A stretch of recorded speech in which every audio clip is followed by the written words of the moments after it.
yang telah menghidupkan kita setelah Dia mematikan kita, dan kelak kepadanya kita akan kembali,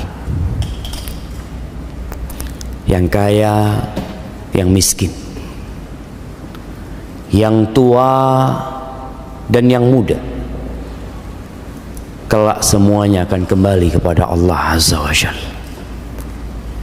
Allahumma salli wa sallim wa zid wa barik wa an'im ala abdika wa rasulika sayyidina wa maulana Muhammadin wa ala alihi wa ashabihi ajma'in.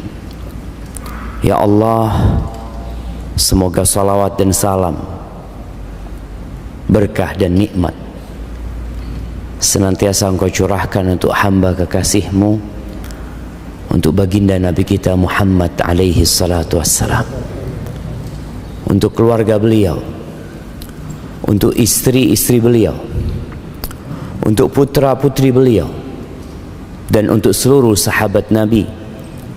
Semoga Allah meridai kita bersama mereka. Amma ba'd, jamaah rahimakumullah. Hari ini tanggal berapa? Tanggal berapa? Nah, muhibbati fillah, hari ini tanggal 3 apa tanggal 2?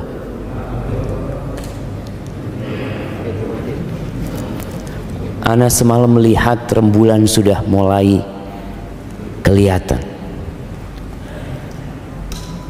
Kita tahu Allah Jalla Jalaluh menetapkan bilangan hari itu dengan rembulan.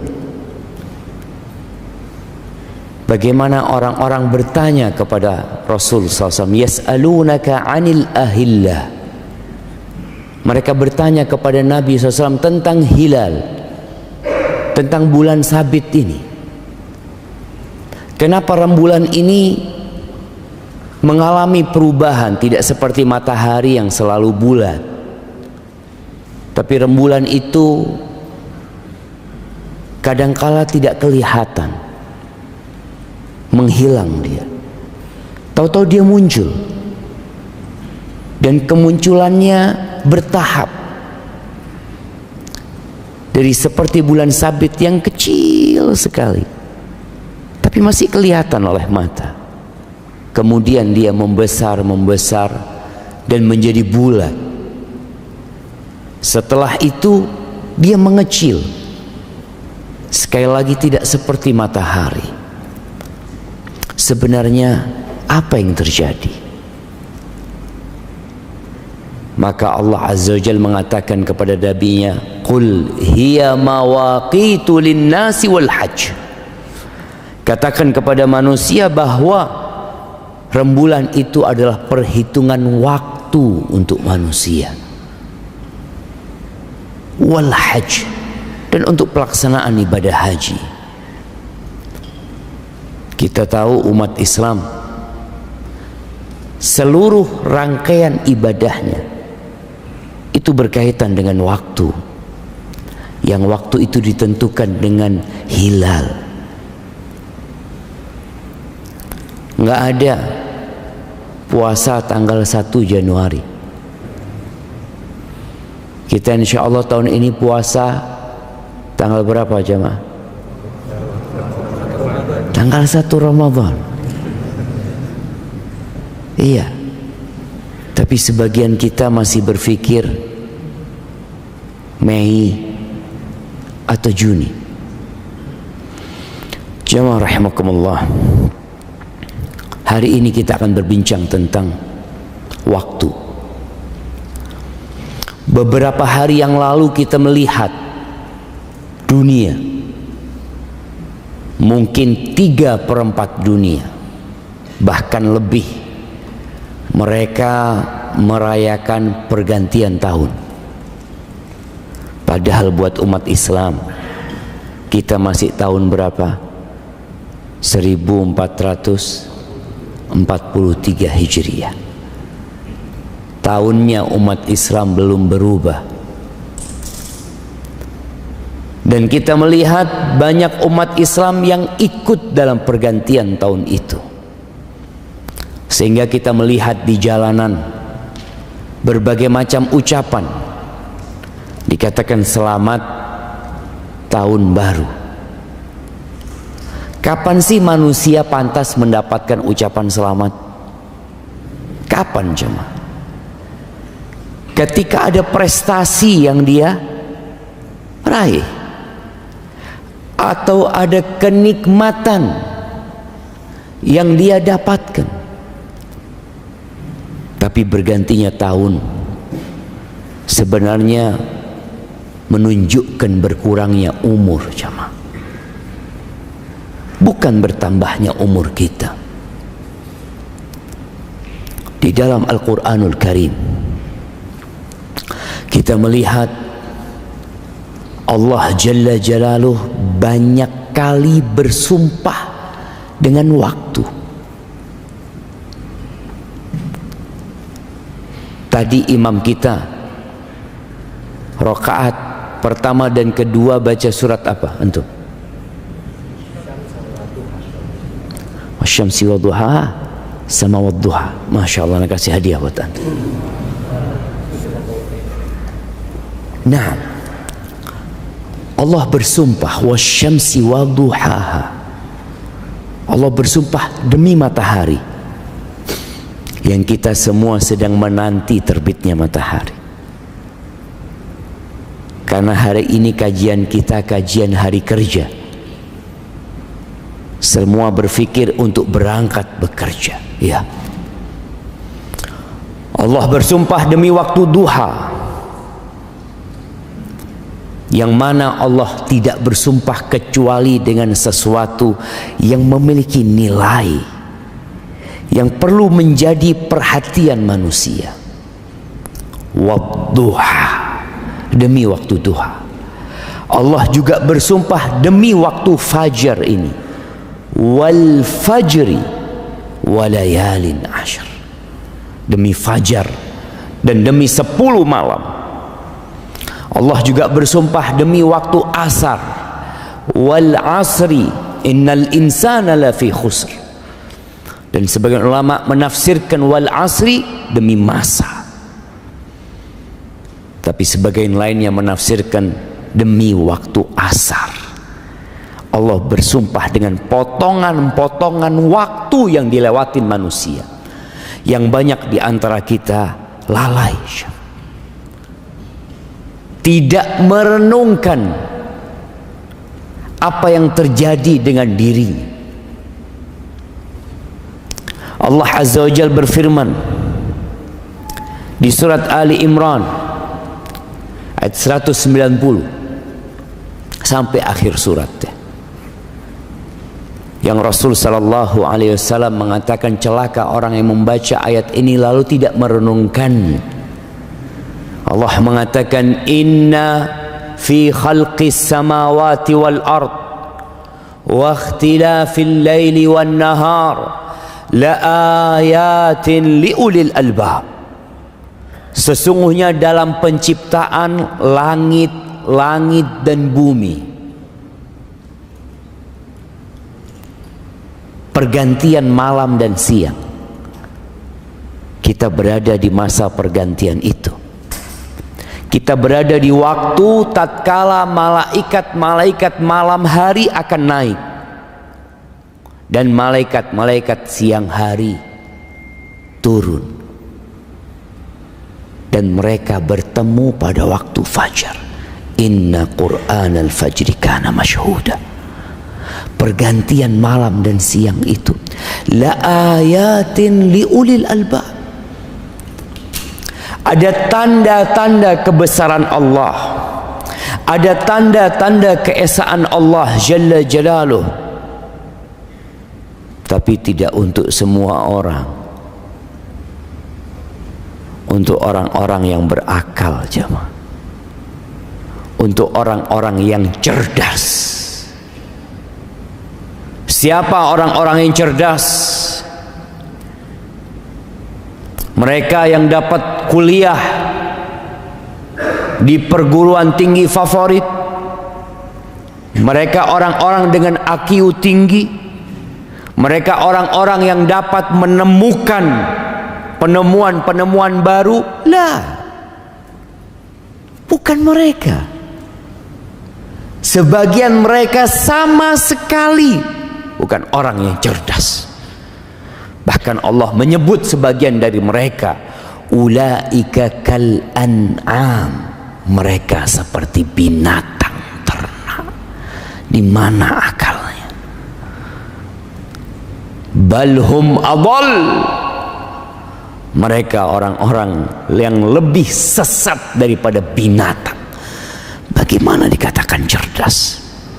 Allah mengatakan orang-orang yang berakal sehat, alladzina yadhkuruna Allah qiyaman wa qu'udan wa ala junubihim wa yatafakkaruna fi khalqis samawati wal ard rabbana ma khalaqta hadza batilan subhanaka faqina adzaban nar. Orang yang berakal sehat adalah orang yang senantiasa mengingat Allah dalam kondisi berdiri, dalam kondisi duduk, dalam kondisi rebahan. Ini orang cerdas. Kenapa? Karena dia tahu bahwa waktu dia di dunia hanya sebentar. Kita hadir di muka bumi ini berapa tahun? Ya, Anda mau kasih hadiah buat yang paling tua hari ini. Nah, ada yang 90 tahun. Udah habis. Iya. Kadang-kadang udah habis. Udah nggak ada. Yang 80 tahun.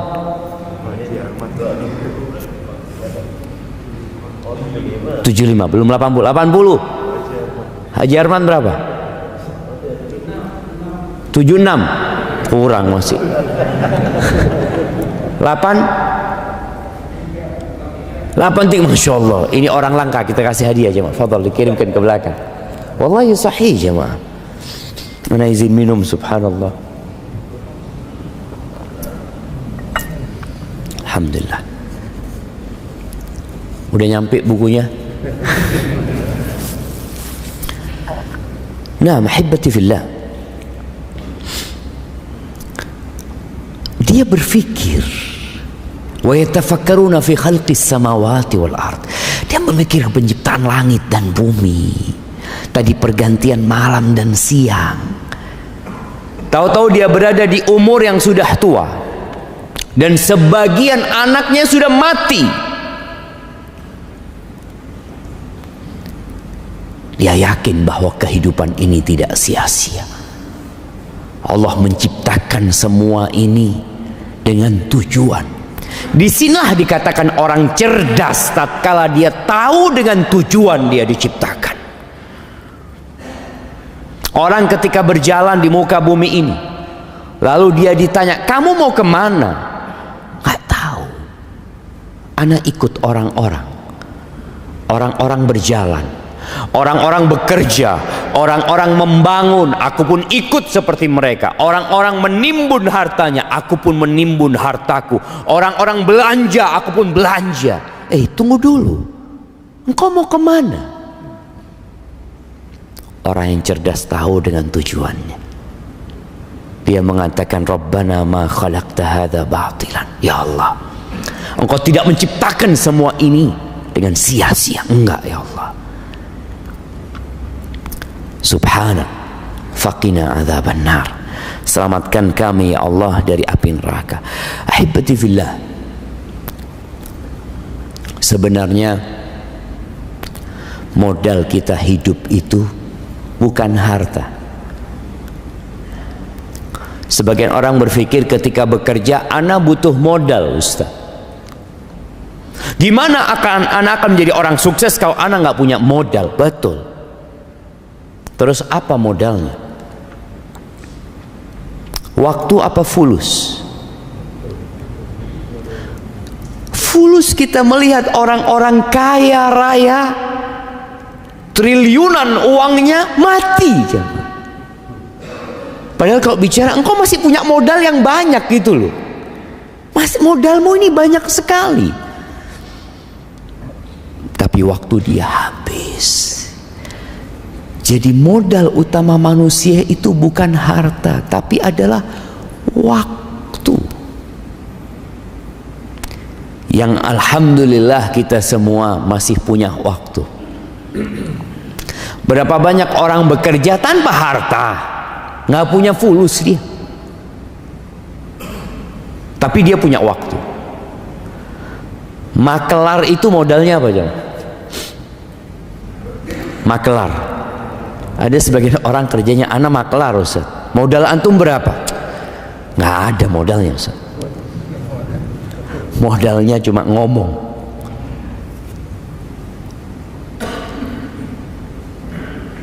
Dan sebagian orang kehilangan modal utama dalam hidup ini, sia-sia. Sebagian kita hidup 50 tahun tidak pernah mengenal masjid. Dia hidup bergelimang harta. Tapi ketika adzan dikumandangkan, dia tidak pernah datang ke rumah Allah Azza wa Jalla. Iya. Tapi ke tempat kerjanya, dia nggak pernah telat. Bahkan dia dikatakan oleh tempat dia bekerja sebagai pekerja teladan. Ini orang nggak pernah telat, disiplin. Disiplin untuk apa? Disiplin untuk membinasakan diri. Dia tidak disiplin untuk menyelamatkan dirinya sendiri. Ahibati fillah, kita lihat ada amalan-amalan yang berkaitan dengan waktu di dalam hidup kita. Salat subuh, waktunya ditetapkan. Sebagian saudara kita masih tidur sekarang. Waktu subuh itu ketika terbit fajar shadiq sampai terbitnya matahari. Setelah itu ada waktu duha. Ada orang melaksanakan ibadah di waktu duha. Orang-orang bekerja mungkin di waktu duha. Setelah itu ada waktu duhur, yang kita diikat supaya ingat sama Allah selalu. Orang ketika sibuk dengan pekerjaannya, dia istirahat. Kita melihat sebagian pekerja tatkala istirahat, dia berpikir makan, dia berpikir ngobrol, dia berpikir untuk selonjoran. Muslim berpikir untuk mengabdi kepada Allah Azza wa Jalla. Kemudian dia bekerja kembali. Setelah itu datang waktu asar, diingatkan lagi dia dengan Allahu Akbar, Allahu Akbar.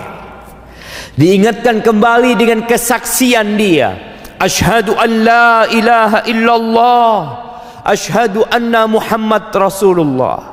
Diketuk hatinya dengan panggilan hayya 'alas shalah, hayya 'alal falah. Subhanallah.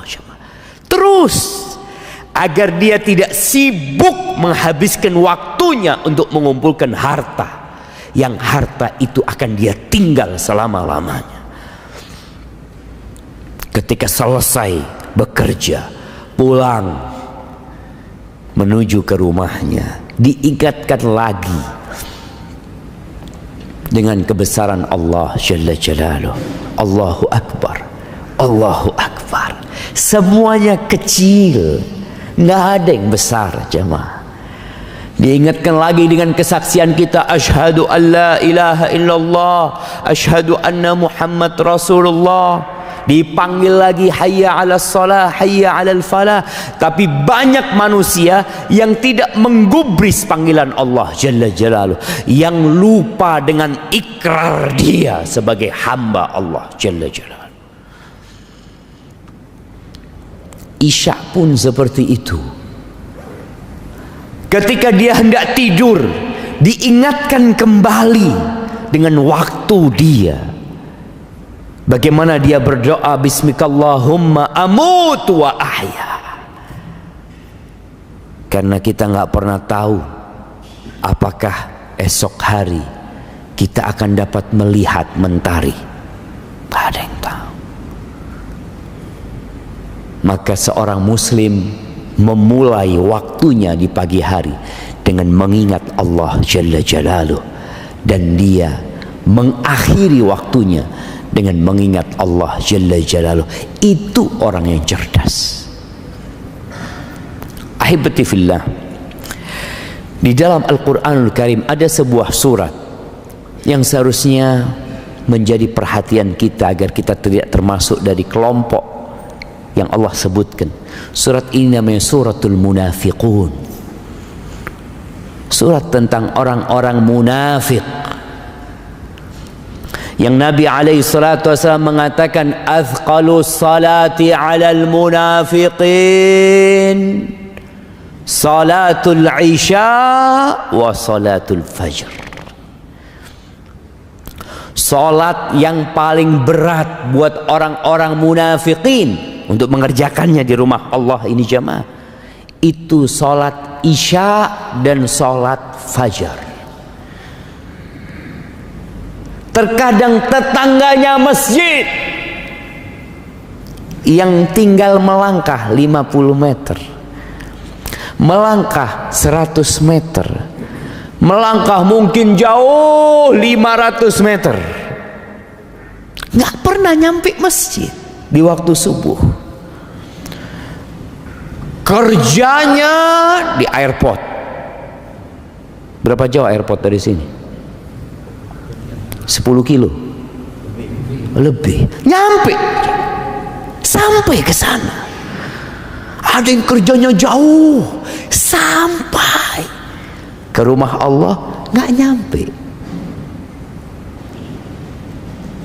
Orang-orang munafik sholat apa enggak? Sholat, tapi malas. Idza qamu ila salati qamu kusala yura'unan nas. Mereka sholat tapi dengan malas melaksanakan sholat itu, dan ria,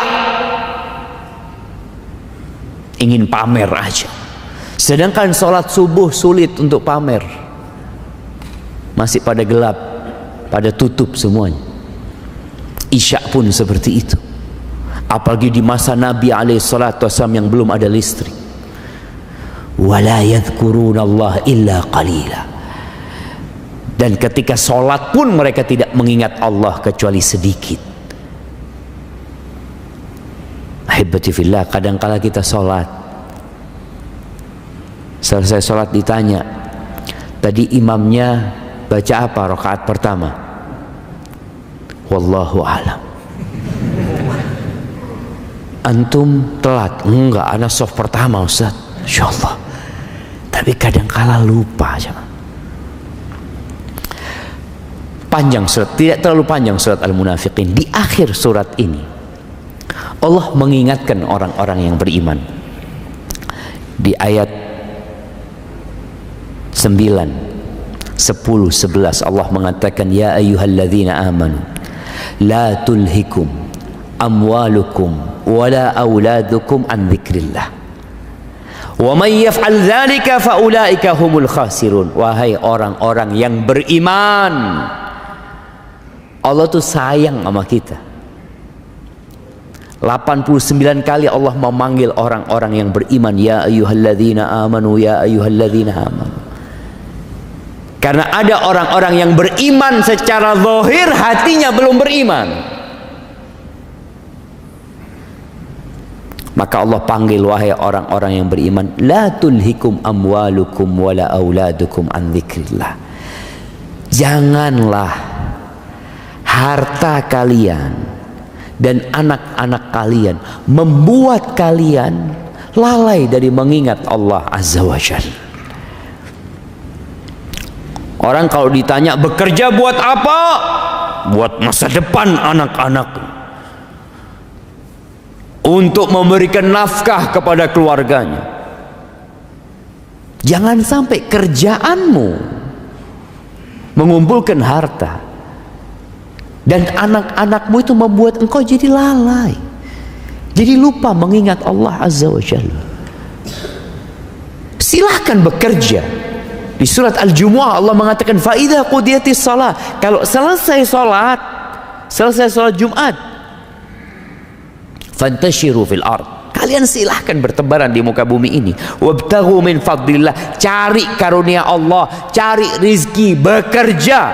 Silahkan, bukan disuruh duduk di masjid terus, enggak, disuruh bertebaran sama Allah Azza wa Jalla. Tapi Allah mengingatkan, wadhkurullaha katsiran la'allakum tuflihun.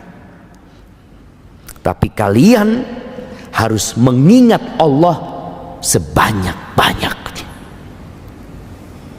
agar kalian sukses. Karena dunia ini melalaikan, menipu kita. Kita bisa duduk di tempat kerja kita berjam-jam, tapi duduk di masjid berjam-jam berat buat kita. Maka Allah katakan, ingat Allah, silahkan engkau bertebaran di muka bumi cari rezeki, tapi ingat Allah. Siapa yang dilalaikan dengan harta dan anak-anaknya, maka mereka adalah orang-orang yang merugi di dunia dan merugi di akhirat. Lalu Allah mengatakan, wa anfiqu mimma razaqnakum. Ini yang udah kerja dapat hasil, mau dikemanakan hartanya? Waktumu udah habis untuk ngumpulin harta. Jadi kalau kita lihat waktu kita untuk cari uang itu,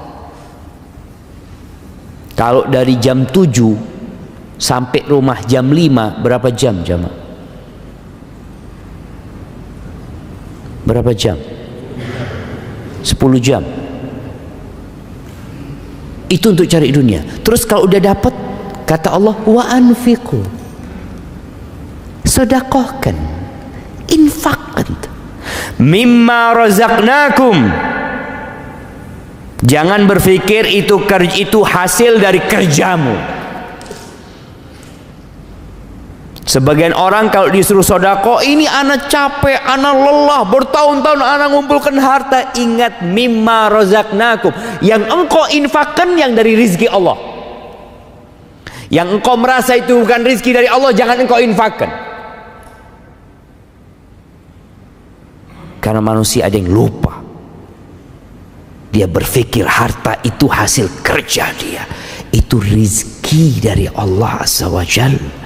Oke, engkau berusaha, engkau lihat berapa banyak orang-orang yang sama umurnya dengan dirimu, yang sama belajar di fakultas bersamamu, lulus.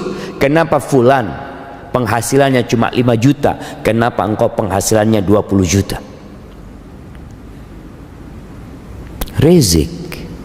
Rizki itu Allah yang kasih, maka infakkan dari apa yang kami rizkikan kepada kalian. Min qabli an ya'tiya ahadakumul maut, sebelum waktunya habis, sebelum datang kematian kepada salah seorang di antara kalian. Fayaqula rabbi, lalu ketika datang kematian itu, dia tahu malaikat-malaikat pencabut nyawa sudah hadir, hendak mencabut nyawanya. Maka dia mengatakan kepada Allah, Rabbi, wahai Rabbku, laula akhartani ila ajalin qarib. Ya Allah, kalau engkau kasih aku waktu sedikit, tunda kematianku sedikit aja. Dia bukan hendak hidup berhari-hari, enggak. Dia hanya minta waktu sedikit. Mau ngapain jamaah? Fa'asaddaq, tujuannya cuma sedekah. Dia bukan minta kepingin sholat ke masjid, enggak. Kalau sholat ke masjid, dia harus keluar rumahnya, berwudu, jalan, butuh waktu lama. Dia cuma kepingin sodakoh. Sodakoh itu tinggal ngomong ya, mah. Keluarkan itu harta, kasihkan ke fulan. Berapa menit orang tinggal ngomong kayak gitu, jemaah? Sebentar. Atau sekarang dia tinggal ambil handphonenya, dia tinggal transfer.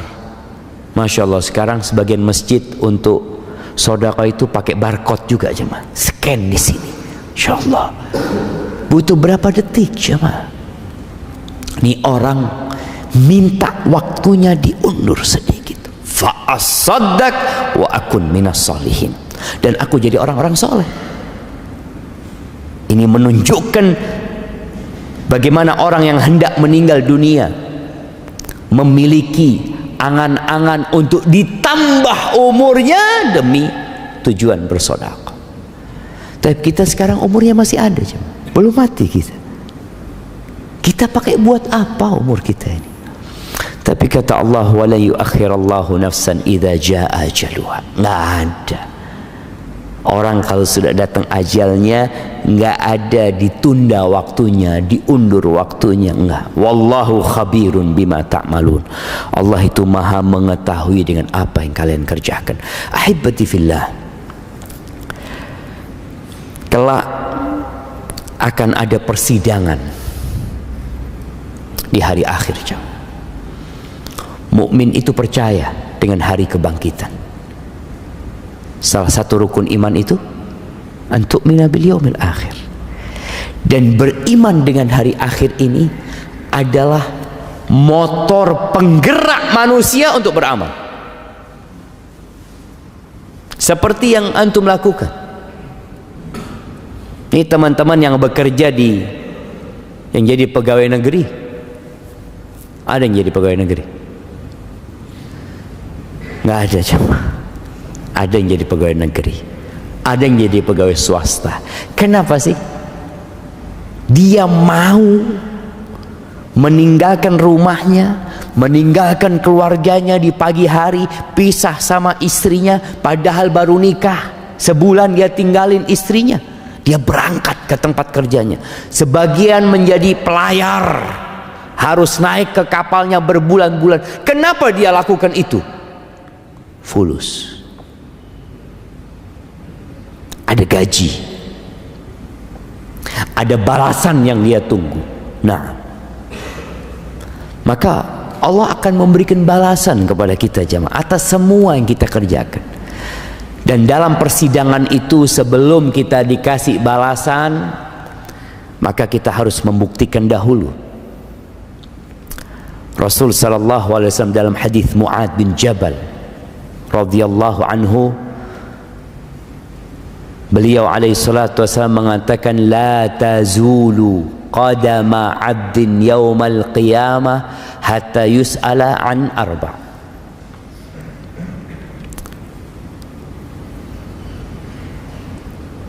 Telapak kaki anaknya Adam ini pada hari kiamat tidak akan bergeser sampai dia ditanya 4 pertanyaan. Yang pertama, an umrihi fima afna. Yang pertama ditanya adalah umurnya dipakai buat apa. Ada yang Allah kasih umur 60 tahun.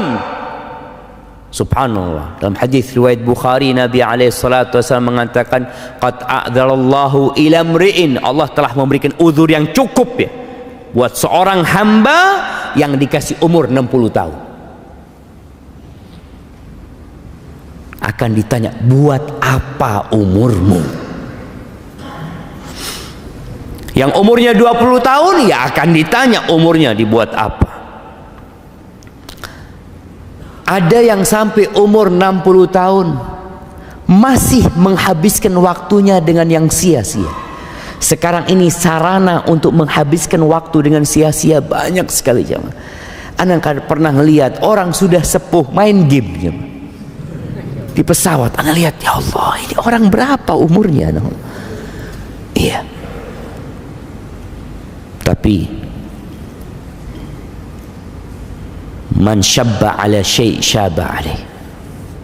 Barang siapa yang memulai waktunya dengan sesuatu yang sia-sia, dikatutkan sampai tua sia-sia waktu. Yang kedua, wa an syababihi fima ablah. Ditanya umur secara umum sejak dia baligh tentunya. Lalu akan ada pertanyaan khusus tentang masa mudamu.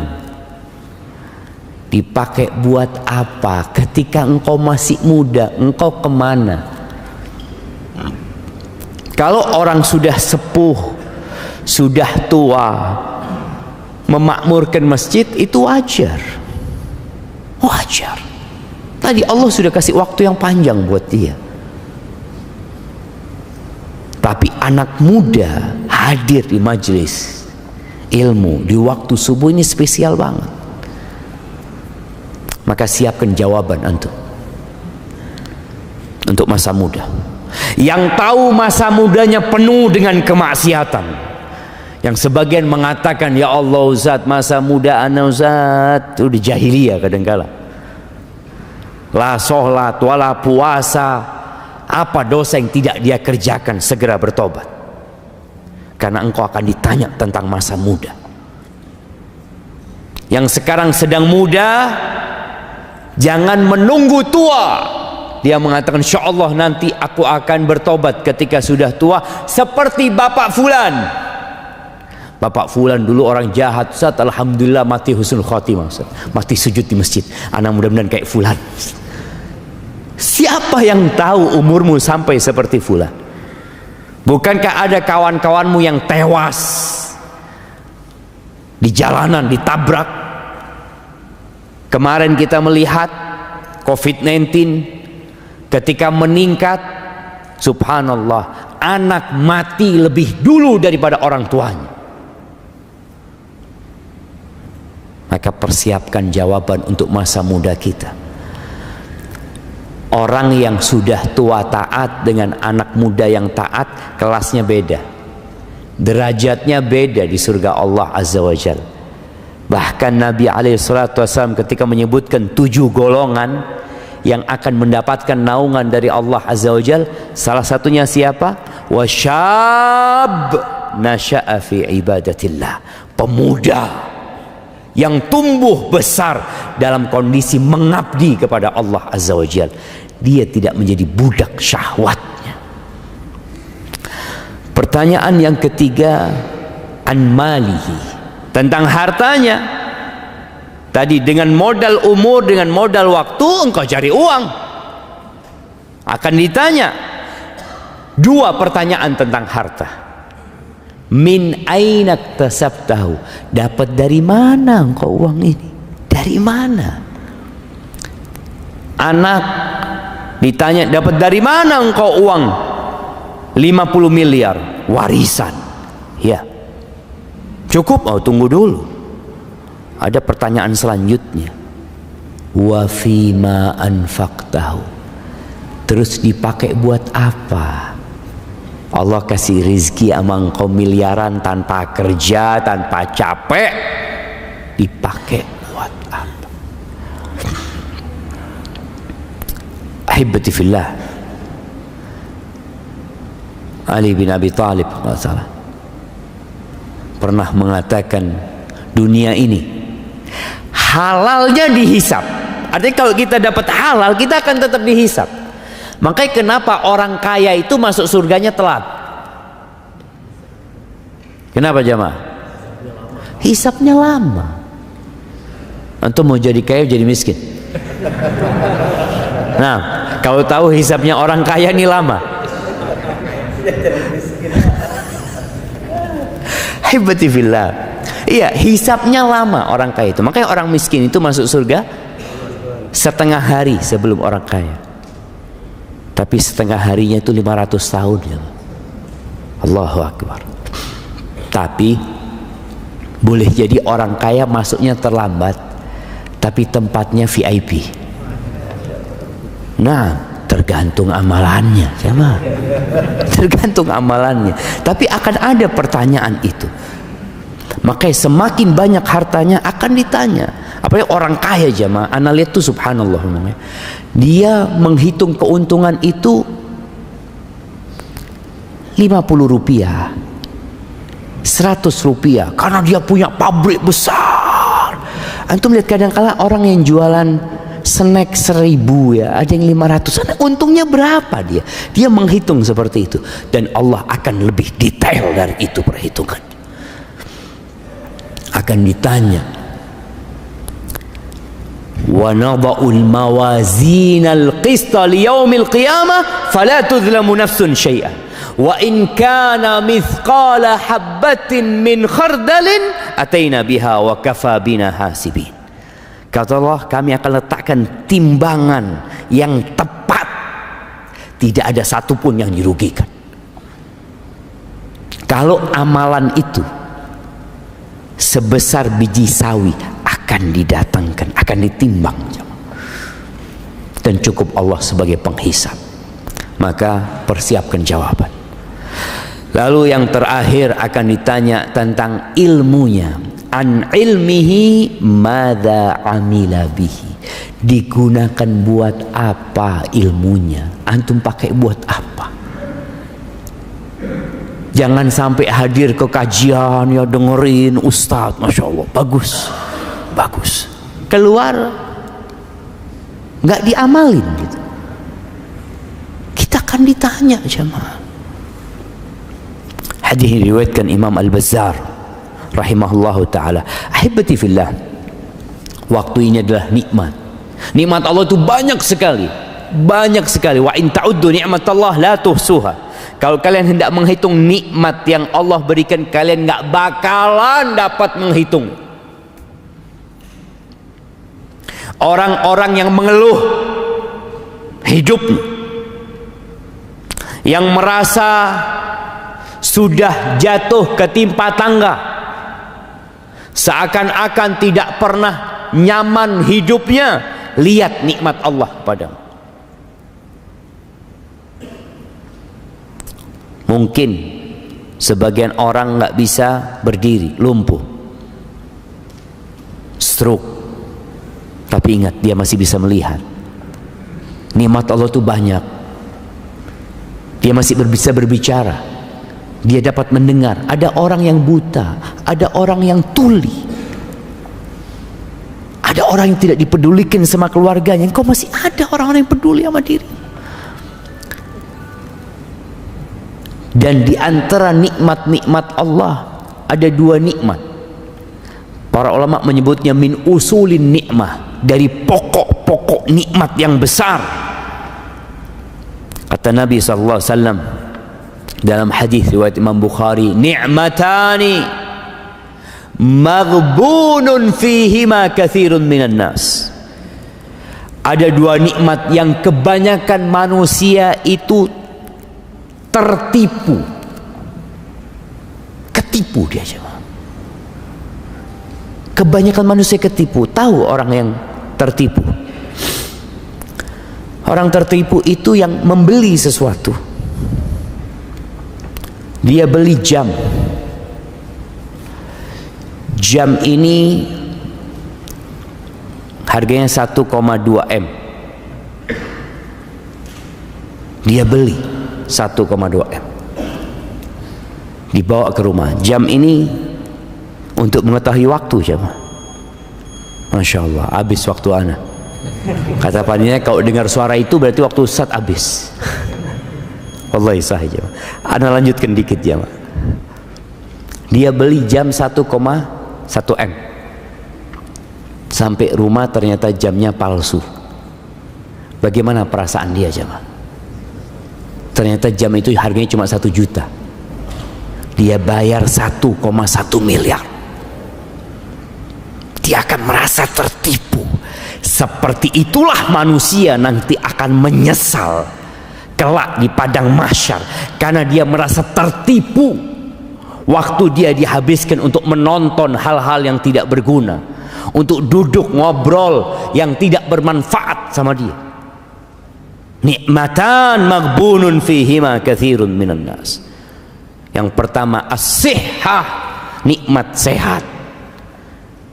Dan yang kedua al-faragh, waktu luang. Itu dua nikmat jamaah. Ketika sehat, terkadang kita sibuk menyenangkan fisik kita. Ketika waktu luang, kita sibuk menyenangkan nafsu kita dengan hal-hal yang tidak berguna. Makanya ketika penghuni neraka teriak-teriak di dalam neraka, wahum yastarikhuna fiha rabbana akhrijna. Penghuni neraka itu teriak-teriak di dalam neraka, mereka minta dikeluarkan dari api neraka. Apa yang mereka inginkan? Na'mal salihan ghairal ladzi kunna na'mal. Kami akan beramal soleh tidak seperti yang dulu kami amalkan. Apa kata Allah? Awalam nu'ammirkum? Bukankah kita sudah kasih waktu buat kalian? Kita kasih umur buat kalian. Ma yatadzakkaru fihi man tadzakkar. Tapi nggak ada yang mau ingat. Dikasih waktu. Kadangkala tahu temannya mati, tahu temannya koma, nggak bisa berbuat apa-apa, itu nggak ingat dia. Waja'akumun nadhir, dan datang kepada kalian peringatan. Allah utus Rasulnya, Allah turunkan kitabnya. Dan di antara makna peringatan Allah itu an-nadhir adalah uban jamaah. Ada orang-orang yang sedang beruban. Kau sudah lihat ya Allah? Anak kalau sedang lihat di cermin, Allahu Akbar, wis tua jamaah. Nah, sudah tua kita, ja'akumun nadhir. Maka jangan sampai dua nikmat ini kita habiskan dengan sia-sia. Manfaatkan untuk ketaatan kepada Allah. Paling tidak berzikir sama Allah Azza wa Jalla. Ingat sama Allah. Antum berangkat ke tempat kerja antum, naik motor antum, naik mobil, keluar rumah, baca doa bismillah tawakkaltu ala Allah. Naik kendaraannya, baca doa subhanalladzi sakhkhara lana hadza wa ma kunna lahu muqrinin. Di tempat kerja kita pun terus mengingat Allah jalla jalaluh. Dan semoga dengan itu kita tidak menyesal kelak pada hari kiamat. Barakallahu fiik. Itu mungkin yang dapat Anda sampaikan. Nah, ada waktu. Ada pertanyaan?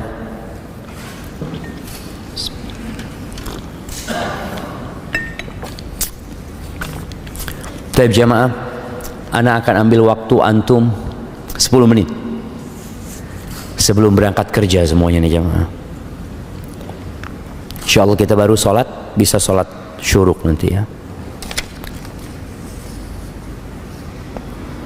Apa hukum jual beli kucing? Karena anak pernah dengar ada yang makruh dan ada yang haram. Betul. Hukumnya antara makruh dengan haram. Memang kalau melihat jumhur ulama lebih memakruhkan. Walaupun dalam madhab Hambali mereka lebih menguatkan haramnya karena ada sebuah hadis yang berbunyi naha Rasulullah SAW an bai'is sinnaur.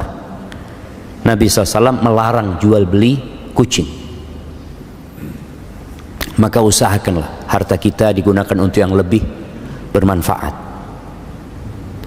Walaupun tadi ada yang berpendapat makruh. Kalau mungkin di Indonesia mazhabnya Syafi'i, mereka akan menganggap larangan itu bentuknya larangan tanzih. Ya, seorang muslim lebih baik menghindarinya.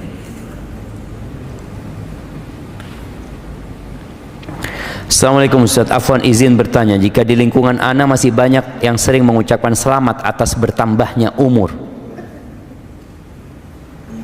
bagaimana ana menyikapi ucapan tersebut? Jika ana sudah mengingatkan dan tidak usah ucapkan itu pada ana, mohon pencerahannya. Mungkin antum ingatkan, umur ana ini bukan bertambah tapi berkurang. Berkurang jemaah. Maka seharusnya, ya apalagi sekarang orang itu mengingat tanggal lahir pakai tanggalan Masehi, maka dirubah sekarang. Orang tua ketika anaknya lahir tolong dicatat tanggalan hijriahnya, kapan dia lahir. Ya, dengan cara itu paling tidak kita sudah berusaha untuk memberikan pemahaman kepada kaum muslimin bahwa umat Islam itu penanggalannya Hijriah. Kalau kita sudah ingatkan kepada saudara kita, ya sudah, kita kadangkala yang mengucapkan selamat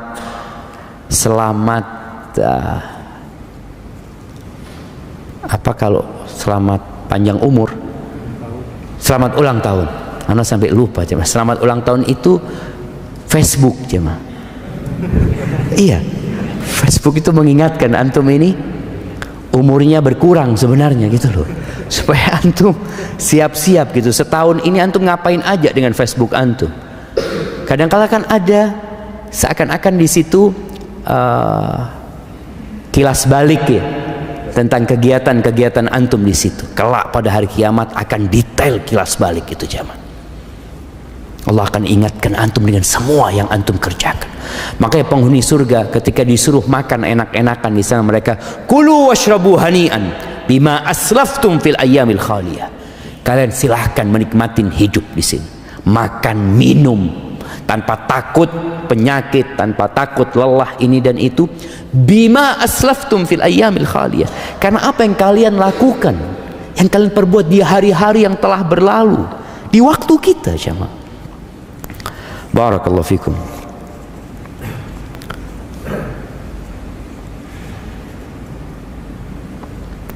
Ustaz mau bertanya, bagaimana dengan fenomena orang yang mempunyai boneka bernyawa? Jamaah, banyak orang sakit. Iya loh jamaah, banyak, kesian jamaah, kesian kita. Artinya kalau kita melihat fenomena seperti ini menunjukkan banyak orang-orang yang lalai, yang lupa dengan tujuan mereka diciptakan. Iya, al-malu wal banun zinatul hayatid dunya. Harta dan anak laki-laki itu perhiasan kehidupan dunia. Nah, orang itu kepingin punya anak. Beberapa waktu yang lalu heboh fenomena dari barat juga, apa, child free atau free child. Iya, child free, yang nggak mau punya anak.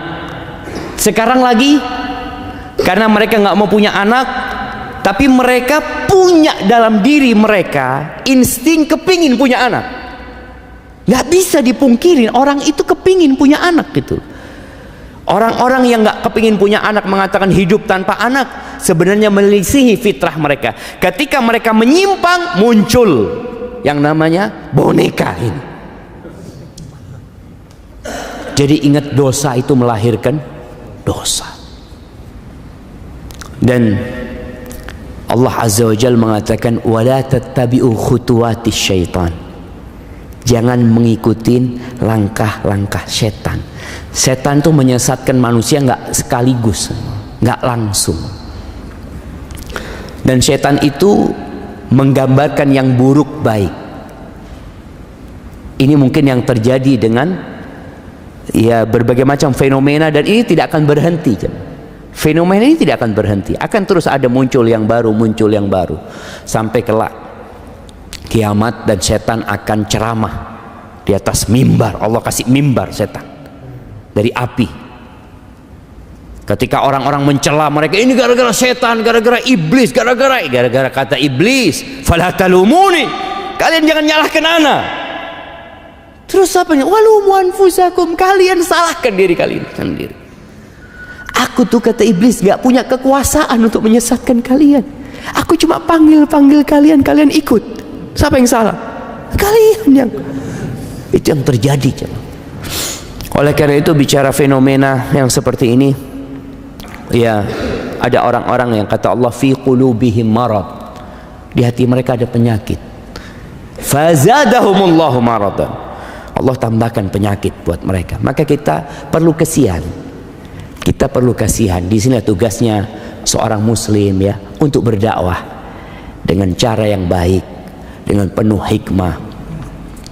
Bicara boneka, di masa Nabi SAW ada boneka enggak?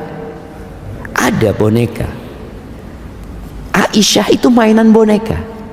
Boneka yang dibikin dari dari bulu atau dari anunya domba ya, yang diikat, dari kain yang diikat. Ada boneka itu. Buat siapa? Buat anak-anak kecil. Sekarang emak-emak pegang boneka, bapak-bapak pegang boneka.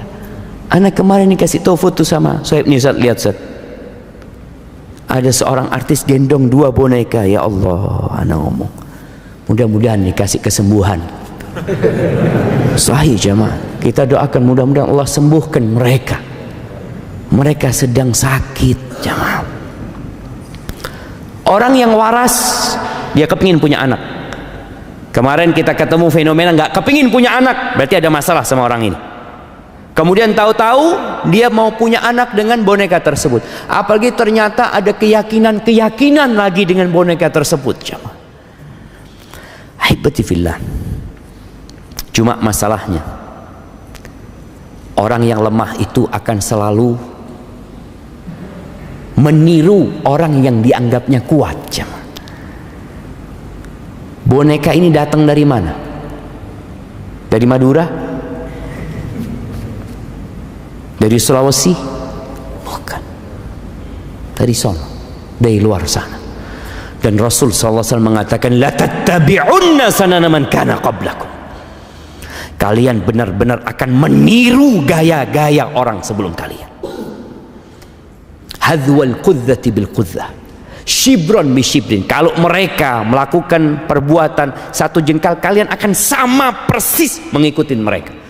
Zira'an bi zira'in, 1 hasta 1 hasta, sama persis. Hatta law dakhalu juhra dabbin la dakhaltumu. Sampai kalau mereka itu masuk ke lubangnya dab, ini semacam iguana padang pasir jamaah, masuk ke lubangnya yang sempit, yang busuk, kalian akan masuk. Kata para sahabat, ya Rasulullah, al-Yahud wan Nasara, orang-orang Yahudi dan Nasrani, siapa lagi kalau bukan mereka? Dan kita bisa melihat persis umat Islam mengikuti gayanya mereka. Anakumullah. Dan kita sekali lagi kita perlu mendakwain mereka, dikasih penjelasan tentang, bukan tentang boneka itu jangan. Antum kalau ngomong sama orang-orang yang pegang boneka itu, jangan ngomong tentang boneka itu, dia sakit hati. Terus ngomong tentang dirinya.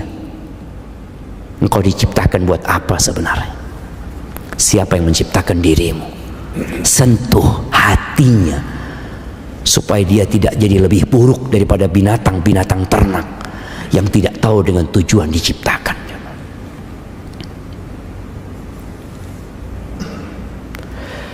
Apakah boleh kita berwasiat kepada keluarga dengan wasiat, jika aku meninggal tiba-tiba tolong sebagian harta yang ada sedekahkan atas namaku, entah itu mobil atau rumah, yang penting tidak semuanya. Boleh jamaah. Ini sedekahnya orang bakhil, tapi boleh. Allah kasih hak.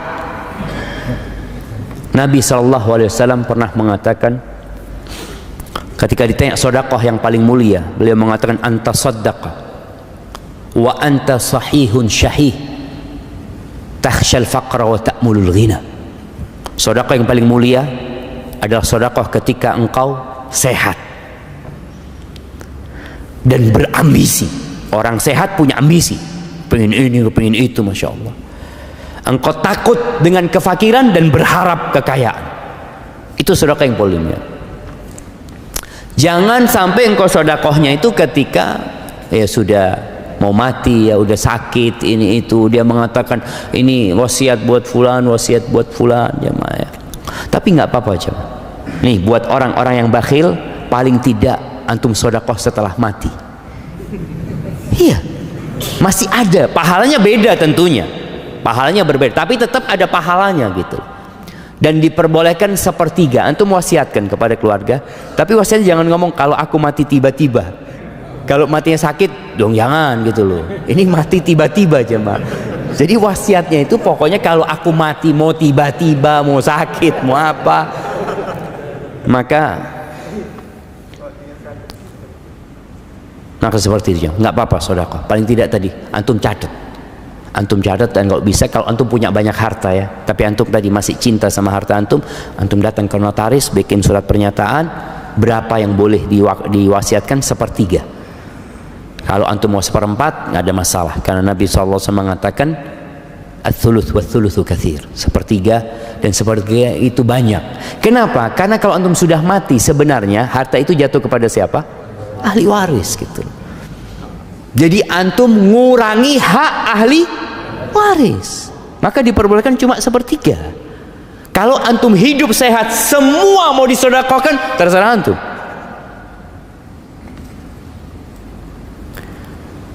Bagaimana caranya kita punya anak yang sudah dewasa, bila disuruh sholat di masjid atau musola, mereka berat sekali untuk sholat berjamaah.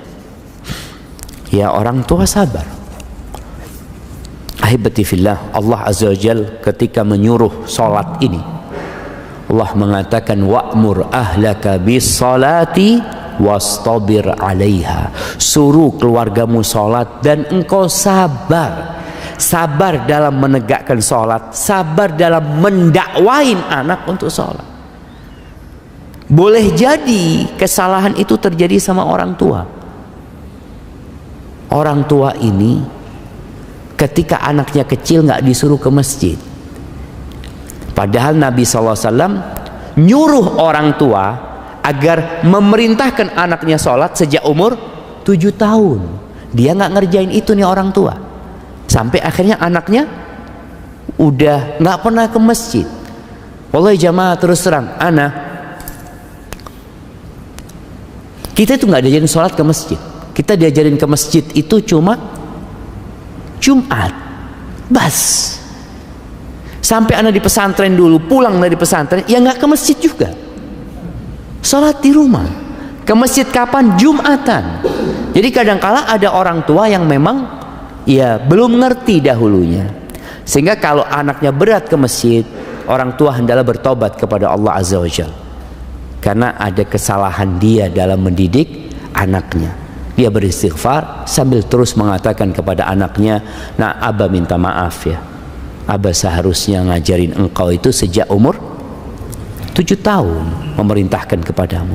Jamaah, kelak anak ini juga bisa nuntut orang tuanya pada hari kiamat. Orang tua itu akan dimintain pertanggungjawaban tentang anaknya. Maka paling tidak orang tua duduk sama anaknya, sekali-kali bawa anaknya ke kuburan, bukan ke masjid. Ayo nak ikut Abah. Abah belum waktunya sholat. Iya, tenang, bawa ke kuburan.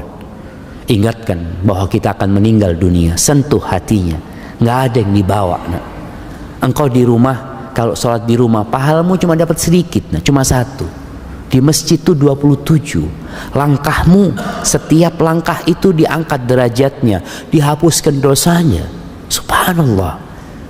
Dan nggak lama, sampaikan kepada anaknya, nah engkau bisa main bola mungkin, nah. Main bola engkau 45 menit kali 2, engkau nggak capek. Kau berangkat sama kawan-kawanmu, masa ke rumah Allah ya. Jadi disentuh hatinya, bukan cuma diperintah. Karena orang tua, ayo ke masjid, duduk kasih penjelasan. Semoga Allah membuka hatinya. Kayaknya waktu anak udah habis ya mah. Minta maaf pertanyaan-pertanyaan yang belum bisa dijawab. Semoga pertemuan kita hari ini, perkumpulan kita ini perkumpulan yang dirahmatin oleh Allah Azza wa Jal, dan perpisahan kita perpisahan yang dijaga, dan semoga Allah mengampuni dosa-dosa kita. Subhanakallahumma bihamdika asyhadu an la ilaha illa anta astaghfiruka wa atubu ilaik. Assalamualaikum warahmatullahi wabarakatuh.